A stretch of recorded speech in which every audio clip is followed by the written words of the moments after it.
Baiklah, assalamualaikum warahmatullahi wabarakatuh. Eh, jadi di sini saya akan menjelaskan materi tentang strategi peningkatan keterampilan sosial pada anak. Sebelum itu, pasti banyak sekali yang bertanya-tanya, apa sih keterampilan sosial itu sendiri? Nah, jadi keterampilan sosial itu terdiri dari dua kata, terampil dan sosial. Nah, yang dimana menurut Michelson, kata sosial digunakan karena keterampilan sosial menyangkut proses interpersonal dan digunakan dalam berinteraksi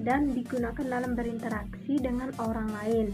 Nah, adapun kata terampil digunakan dalam keterampilan sosial sebab mengandung kemampuan membedakan respon yang tepat dan dibutuhkan dalam berinteraksi dengan orang lain.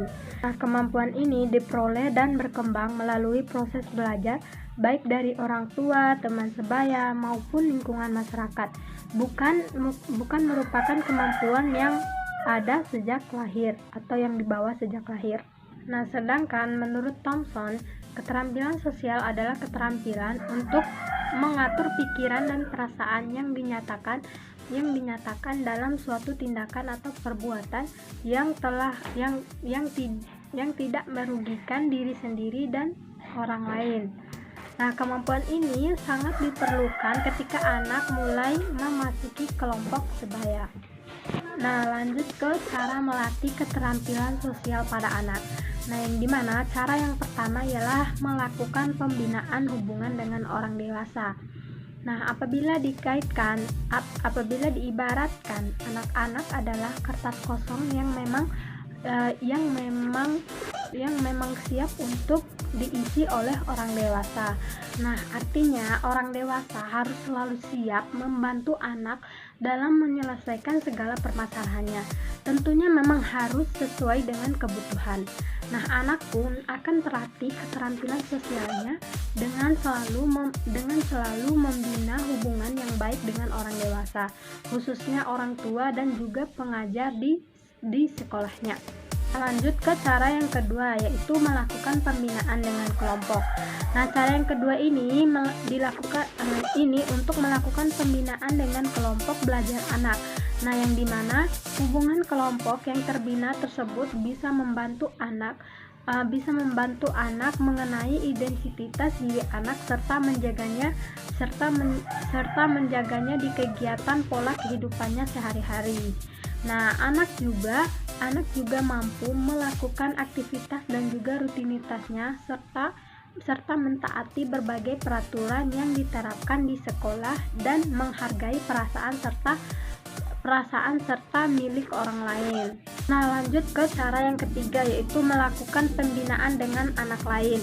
Artinya anak-anak harus diajarkan mempertahankan diri agar bisa menuntut halnya dengan cara yang bisa lebih diterima dan juga menerima giliran dalam melakukan pengkomunikasian keinginan.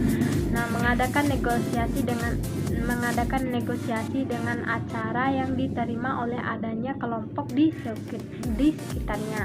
Nah, lanjut ke cara yang keempat, yaitu membina anak sebagai individu yang baik.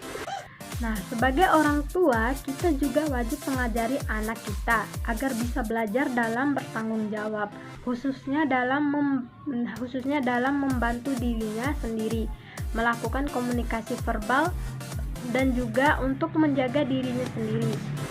Anak juga mampu mengekspresikan perasaannya dengan baik karena saat itu cukup banyak juga orang yang belum sadar akan pentingnya kehidupan sosial. Nah, lanjut ke cara yang kelima, yaitu pengenalan diri. Nah, cara ini dilakukan dan memang sangat dibutuhkan untuk bisa menjalin hubungan sosial yang baik. Nah, kita juga harus mengajarkan anak untuk bisa mengenali identitasnya, seperti mengetahui siapa namanya, nama orang tuanya, tempat tinggal, dan lain-lain sebagainya. Nah, lanjut ke 6. Cara yang keenam, yaitu mengenalkan emosi yang baik.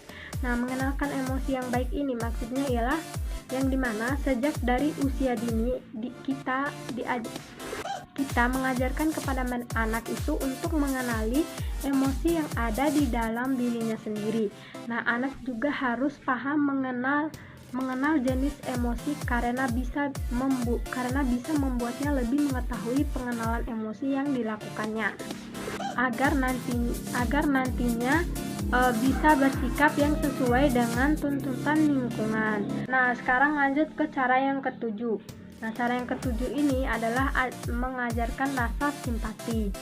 Nah, yang dimana melatih anak agar bisa mempelajari keterampilan sosial juga harus bisa dimengerti dan dipahami bahwa memiliki keterampilan dan juga dengan bisa mengembangkan serta menumbuhkan rasa keterampilan sosial untuk saling menghargai dan juga bisa menghindari kesalahpahaman yang ada.